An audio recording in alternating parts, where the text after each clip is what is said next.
Hey kids, it's me again. And guess what? I'm ready to send the next stuff. Here we go. Look what I have. Joe, you're gonna love this. Look at these animals. And the boy looks a little bit like you. What do you know, Joe? This could be a lot of fun.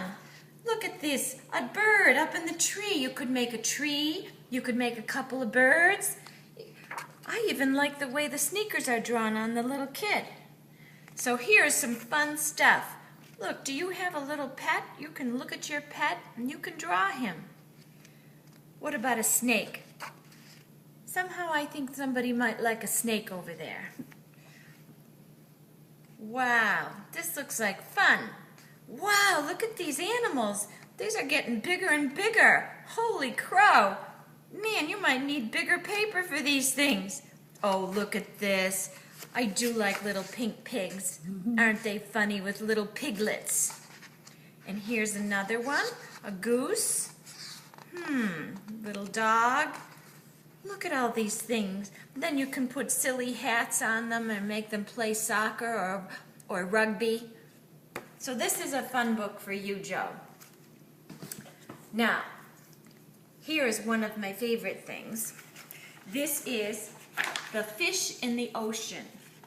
And everything you can think of is in here. How to draw it, 1, 2, 3, 4. And there's some really, really interesting fish.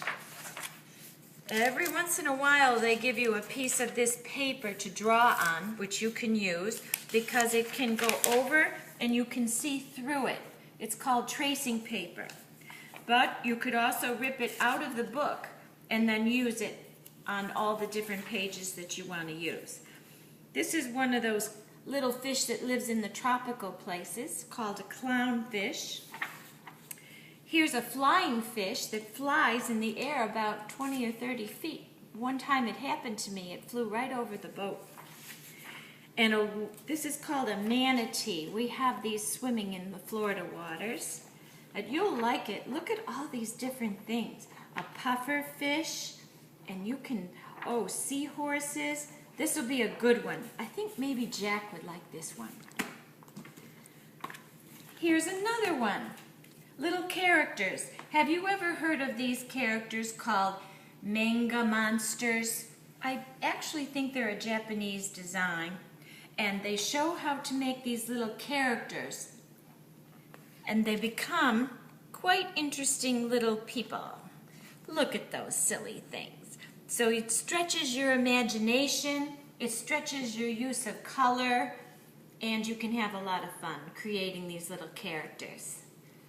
Look at the guy. Oh, I think he's great.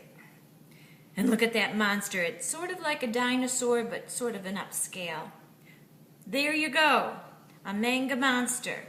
I actually think there's a cartoon characters about this. Wow. Pretty funny.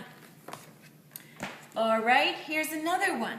This one's called Ride the Learning Wave, and there's their surfing boy riding on ABC. This book is not just for drawing. This book has riddles and questions, little follow the dots to finish the drawing. Interesting little things. You see how you can kind of tell already that it's going to be a turtle? And it tells you right at the top, turtle power. And then you have to follow the directions and follow the line, and you make a little turtle. So here we go. Here's some more interesting things. Every single page is made for a little project. Now this is what I like about this book, and I'm going to do it right in front of you so you see. Let's pretend that you want to do this frog. It's made so that you can pull the paper out of the book. Watch. You see? The page comes right out. It's got the little perforated spots. And it comes right out, and then you can do the lesson on this side and on this side, and then you can hang it up on the wall to show everybody what a good job you did. So that's what it's designed for.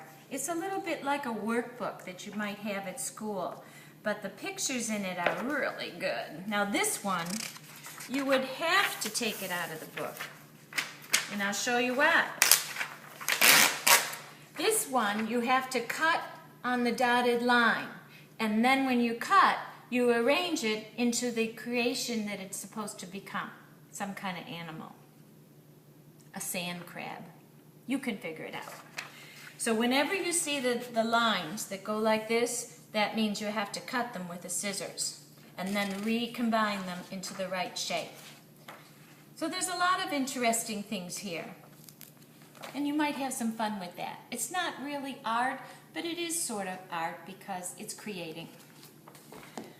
This one I think will be perfect for Joe, Finian, and Jack. For one thing, it's nice and big for coloring. And what they do is they tell you the number is supposed to be the color. So if you find the little number, you match it up with the color, and there you have it, all ready to paint. Every page, nice and big, so you can get that paint in there. You could use crayons, but you and I like to paint. So for me, I would paint. And it's nice heavy paper, so I think you'll be fine. Yeah, you're in good shape. And it's all animals in the farm. And then we have a tricky design. This thing. It's called Mix and Match. Now I did a video earlier about mix and match. This is a little bit complicated, so you have to read the directions. Okay, read the directions. My bell is ringing and I have to go, but you'll see when this comes to you in another week or so. Let me know how you do. Bye, honey.